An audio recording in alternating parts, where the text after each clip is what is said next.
Hello friends, स्वागत है आपका आपके अपने लीगल चैनल सोच पर प्रहार में। मैं हूं एडवोकेट सनी शर्मा और दोस्तों आज की इस वीडियो में मैं आपसे बहुत ही इंपॉर्टेंट चीज शेयर करने वाला हूं। दोस्तों आज के समय में शायद ही कुछ घर ऐसे हों जहां पर कोई विवाद ना हो। अदरवाइज अधिकतर मैक्सिमम घरों में बहुत सारे विवाद चल रहे हैं। और दोस्तों आज के समय अगर आप कोर्ट की भी बात करें तो सारे मामलों से अधिक आपको मैट्रिमोनियल मामले मिलेंगे, क्योंकि मैट्रिमोनियल विवादों में दो पक्षकारों के बीच में एक से ज्यादा वाद होते हैं, यानी कभी दो, कभी तीन और कभी चार चार या उससे भी ज्यादा वाद चलते हैं। तो आप लगा लीजिए हिसाब कि मैट्रिमोनियल मामलों की संख्या सीधा सीधा बाकी के मामलों से 4 गुना ज्यादा तो वैसे ही हो गई। अब दोस्तों होता क्या है कि अपनी तरफ से तो कोई भी ऐसा नहीं सोचता कि आगे जाकर के उसका जो रिश्ता है वो विवादों में घिर जाएगा, लेकिन अपने आप ऐसा हो जाता है और आदमी को समझ में नहीं आता मैं क्या करूं। अब दोस्तों शादी से पहले की स्थिति अगर आप देखें तो हर एक व्यक्ति बहुत ही सावधानी पूर्वक शादी करता है। अपनी तरफ से जितना हो सकता है वो एक दूसरे के बारे में जानता है, फैमिली हिस्ट्री मालूम करता है और भी चीज़ों के बारे में जानने का प्रयास करता है और फिर शादी कर लेता है, लेकिन बावजूद इसके उसके साथ गलत हो जाता है। अब दोस्तों यहाँ पर पत्नी के साथ भी गलत हो सकता है और पति के भी। कई बार पत्नी को बाद में पता चलता है कुछ चीज़ें पति के बारे में और कई बार पति को बाद में पता चलती हैं। और इन सबसे इंपॉर्टेंट चीज़ है दोस्तों, अपने घर में भी उनके कई प्रॉब्लम होती है। अब पति को तो जाकर के पत्नी के परिवार वालों के साथ नहीं रहना है, लेकिन पत्नी को अपना घर छोड़ के पति के परिवार वालों के साथ रहना है। तो दोस्तों इस संबंध में हमें कुछ बातों का ध्यान हमेशा रखना चाहिए।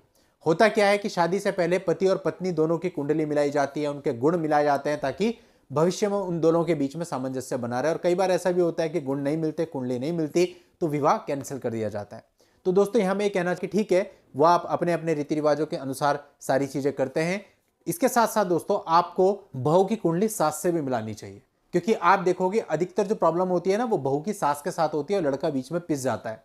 अब दोस्तों अभी कुछ समय पहले मेरे एक फ्रेंड थे, वो मुझे बता रहे थे, कह रहे यार सुबह सुबह आज हमारे घर में झगड़ा हो गया पत्नी और मेरी माता के बीच में, और मैं बोल गया, चिल्ला गया, मैं दोनों पे चिल्लाया और खूब लड़ाई झगड़ा कलेश हुआ, दिमाग खराब हुआ, मैं घर छोड़ करके बाहर आ गया और शाम तक मैं बाहर ही रहा, इधर उधर बैठता रहा लेकिन घर नहीं गया। और रात के समय जब मैं घर गया तो देखा कि वो दोनों एक साथ बैठ करके टीवी सीरियल देख रही हैं और हंस रही हैं। तो मुझे लगा कि मैं ही बेवकूफ था यार, मैं सुबह इतना ज्यादा टेंस हुआ, पूरे दिन परेशान रहा और अभी ये देखो दोनों को। तो यही आप सबके मामलों में भी होता है। आपको यहाँ पे बैलेंस बनाना है, सामंजस्य बनाना है अपनी माँ और अपनी पत्नी दोनों के बीच में। आप एक बात समझ लें, आप लड़के हैं, आपके हाथ में बहुत कुछ है और पूरी जिम्मेदारी भी आपके ऊपर है।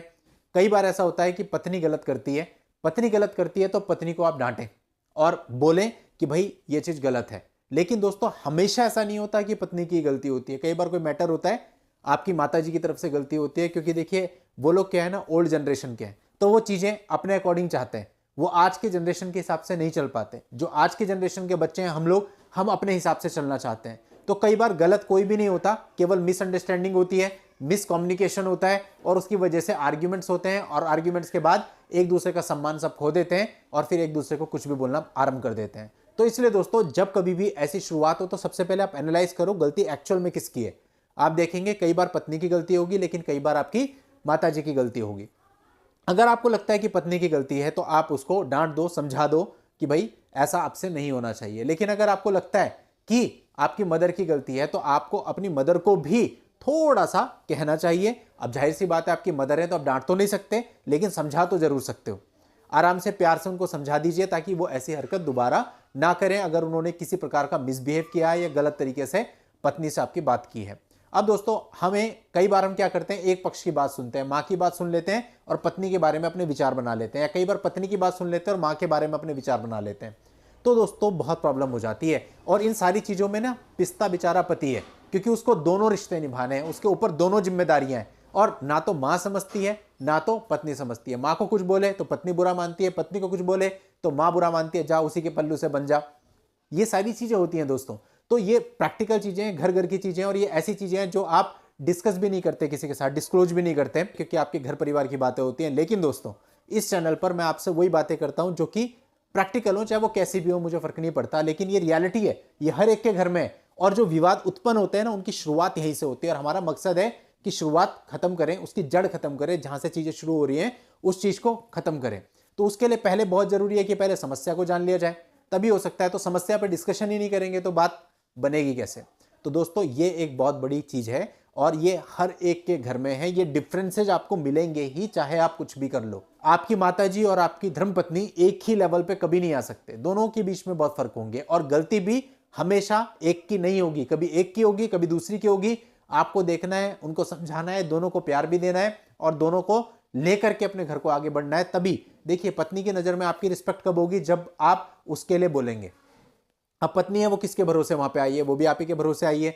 अब अगर उसकी गलती नहीं है लेकिन आपकी माताजी बता रही है कि उसकी गलती है, फिर भी आप भी उसी पे चिल्ला रहे हो, तो धीरे धीरे आप अपनी रिस्पेक्ट खो दोगे और फिर पत्नी भी आपको फॉर ग्रांटेड लेगी और आपके रिश्ते तबाह हो जाएंगे, खराब हो जाएंगे। और ऐसे दोस्तों कई बार होता है कि पत्नी की गलती होती है लेकिन आप कुछ भी सुनने को तैयार नहीं होते हैं, आप अपने माँ बाप पे ही चिल्ला रहे होते हैं, अपने माँ बाप पे ही झल्ला रहे होते हैं, तो ये भी पूरे तरीके से गलत है। माँ बाप किसके भरोसे, वो भी आप ही के भरोसे, अब बुढ़ापे में उन्होंने भी कहाँ जाना है। तो इसलिए दोस्तों दोनों ही चीजों को आपको समझना है। दोनों चीजें जब आप समझ के चलेंगे, दोनों में सामंजस्य बिठा लेंगे, यकीन मानिए आपके मैट्रिमोनियल मामले कभी उत्पन्न ही नहीं होंगे, कभी विवाद उत्पन्न ही नहीं होंगे।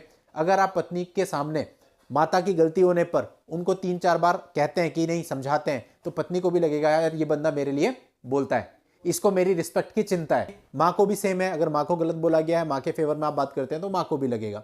तो ऐसे में क्या होता है दोस्तों, जब हम 10 बार किसी को सम्मान देते हैं तो 2 बार उसे झिड़क भी देते हैं, डांट भी देते हैं, तो कुछ नहीं बोलेगा क्योंकि 10 बार आपने सम्मान भी दिया। लेकिन सम्मान तो कभी मिला नहीं, डांट बार बार किसी को भी मिले, चाहे वो आपके माँ बाप हो चाहे वो आपकी पत्नी हो, वो आपसे नाराज हो जाएंगे और जब नाराज हो जाएंगे तो उनको मनाना फिर बड़ा मुश्किल है, स्पेशली पत्नी को, क्योंकि पत्नी आपके घर में आती है और वो मायके चली जाती है। उसके बाद तो दोस्तों फिर जो दूसरे लोगों का प्रभाव होता है वो ज्यादा हो जाता है, आपका प्रभाव खत्म हो जाता है और फिर वो उसी प्रभाव के अंतर्गत काम करती है, तो सारी चीजें खराब हो जाती हैं। तो अब आपकी चीजें बनानी आपके हाथ में।